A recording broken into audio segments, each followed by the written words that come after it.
This is Dr. Lou Cella, sport and performance psychologist.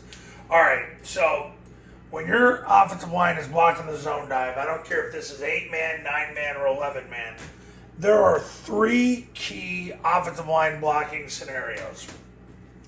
The first is covered. So the guard is covered either by a 2-eye, 2 or 3 technique.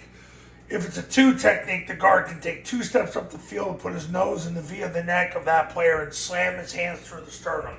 He's got to have tight hands. He's almost wrist to wrist, stretch the sternum. So important to do that so the other 2 linemen can get in there. If it was a 3 technique, he would zone to the 3 and then strike on the second step. If it's a 2-eye, he zones to the 2-eye and strikes on the second step. The tackle is going to come down. He's going to get his left knee in the crotch, left hand to the stomach, and take 4-inch northbound steps from there. If he can't get into the covered player, the covered defender, because the guard takes up too much surface area, he's going to just block the blocker, which means he'll literally block the guard and take 4-inch northbound steps from there. This is why it's so important that the guard has tight hands when he strikes. The center snaps the ball, opens flat, runs to the hip of the guard, and then and only then, once he gets to the hip of the guard, puts his right knee through the crotch of the defender, right hand to the stomach, 4-inch northbound steps from there. And it's the same thing. If he can't get into the defender because the guard took up too much surface area, he'll just block the blocker by blocking the guard with his right knee, right hand, 4-inch northbound steps. The backside guard steals second base. He opens flat. He literally gets behind the center and then blocks the center's spine with his right knee, right hand, 4-inch northbound steps. Backside tackle does the same thing. This is why it's so important that the guard and tackle are off the ball as far as they can be so they can get behind the adjacent linemen and block them to cancel the backside gaps. Coach Niemot, before he went communist, used to say block crotch to crotch. Now, because of the world we're in, we say spine to spine. Okay, so that's covered. That's easy compared to this one, the wedge preventers. This is the situation you'll encounter in short yardage goal line, or the people out there that you're going to play that they think like this is the answer to stopping zone dive. But what it does is it opens up so many more things with the offense. So now you got a 1 and a 4-eye. You could have guys right in the A and B gap. It does the same thing. But 1 and 4-eye, they're right on your center and your tackle. So what happens is the tackle can't wedge with the guard, the center can't wedge with the guard. So the tackle blocks down on the 4-eye. He puts his left knee in the crotch of the 4-eye, left forearm to the stomach, 4-inch northbound steps from there. The question I get is, why would you use a forearm in that case? Because it's a better surface area on a down block. And people have been using it for 75 plus years, and that would be the best answer. The center can't wedge with the guard because he's got a 1 technique. So he's going to snap the ball, and then what he's going to do, he's going to put his right knee through the crotch of the 1 tech, right forearm to the stomach, 4-inch northbound step from there. Now the question I get, there's 2 separate questions. Why would you down block if the play's being run there? Because where's this guy going to go? If he moves laterally and tries to beat the down block, he'll run into the guard, or he'll run into the tackle's down block, and then he cancels himself regardless. He's got nowhere to go. The other question I get is, and really I'm going to force the question, is I've also seen Air Force at the snap just open flat and run to the guard, which is great because it's nothing new to teach, but they're not even trying to engage with the 1 technique. They're trying to get to the guard's hip as fast as possible. There's a great debate on doing that. If Air Force does it more in 2024, then I'll start educating people how to do it that way. But for now, if he's in your way, you down block him because he's got nowhere to go. The whole goal is getting your knee in the crotch so he can't come straight ahead and create penetration, because if there's penetration, that creates the problem. If he goes lateral, he'll either run into the guard or he's going to run into the tackle. Okay.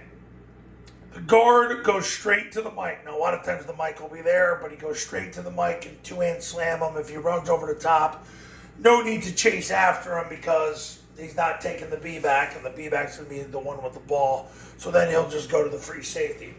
If the mic's inside, he'll put his left knee through the crotch of the mic, left hand to the stomach, forward northbound steps. Guard is going to block the spine of the center. Tackle is going to block the spine of the guard. Okay, that's the situation. If you're going to spend time on any situation, that's where you want to spend time. Because they can't wedge with the guard because the 4-eye's in the way and the 1's in the way, so you just down, down, and then you go straight to the backer. Another question I get, I'm going to add a third question to this. Why doesn't the guard double with the 1 or double with the 4-eye? Very easy answer. Tulane did this in 2020 to Army, and it freaking changed the game of triple option football forever, as far as I'm concerned. Because if you do that, they'll pop the mic through. They'll do the 2-in-1 gap situation, where they'll literally just, he'll read the guard. If the guard blocks down, he blitzes. If he blocks out, he blitzes. And the problem is that he can't help to get him, and he can't help to get him, especially if the guard blocks down. You're saying, well, what about the sweep and clear technique? Well, what Tulane did was they lined the 4-eye up and they cut the tackle at the snap and popped the backer through, and there was no answer on mid-triple. So that's why they do that. That's why you got to do that, because they'll put 2 guys through 1 gap. And that's why every year this split gets tighter and tighter and tighter. And I think by 2024, this is going to be a 2.5-foot split. I'm going to be able to teach it to you. But we're going to see what Air Force does this year and how much Army is back doing what they're supposed to be doing. That's going to prove a lot too. Okay, so wedge preventers. You got that situation. The last is uncovered. Any done alone can do this. I'm starting to speak Italian here. So now nobody's covering the guard, so the guard's going to fire straight ahead, and he's going to 2-hand slam the mic if the mic's on him. Tackle wedges with the guard. He'll work to get his left knee in the crotch, left hand to the stomach, force northbound steps. Center's going to snap the ball. He's going to open flat, run to the hip of the guard, and then move forward, getting his right knee through the crotch of the mic, right hand to the stomach, force northbound steps. If the mic isn't there, they'll just continue third level. Backside guard works behind the center and blocks the spine of the center. He blocks the spine of the guard. I get questions about the 0 technique all the time. What's he going to do? Where's he going to go? I mean, if he slanted that hard and can beat your center, he's going to get triple teamed. If he lag techniques behind, the backside guard blocks the spine of him, the ball's going out there anyway. So who cares? Stop worrying about the 0. Biggest issue you got to worry about the 0 is if he can get his hands on the center and prevent the center from going that way. That's the biggest issue. That's why the center's got to snap the ball and run. But he's got to get the ball snapped first. If you got yourself a guy with, that's soft hair, and the center's going to make him his female dog, or the 0's going to make him his female dog, then you got yourself some problems. So, snaps the ball and runs. Period. Backside guard blocks the spine of the center. Backside tackle blocks the spine of the backside guard. So many coaches get concerned with 0 techniques. Stop. The ball's going out there anyway. So his goal is to get horizontal and then vertical. This guy right here, where's he going to go? Because the backside guard's getting behind the center and then blocking the center spine. People have such a gross misconception of scoop blocks. It's unbelievable. So those are 3 key offensive line blocking scenarios for zone dive, regardless if it's 11-man, 8-man, or 9-man. Coaches, if you want to win big in 2024, pick up the phone and give me a call. My number's on the thumbnail of this video, so is my website.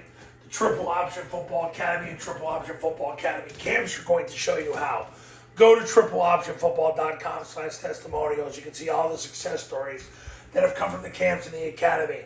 I've got academies for 8-man, 9-man, 11-man. The camps are specific for 8-man, 9-man, 11-man.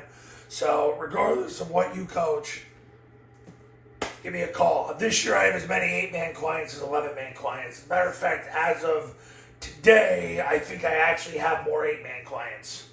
So, that's the trend right now. I'll see you in the next video. Talk soon.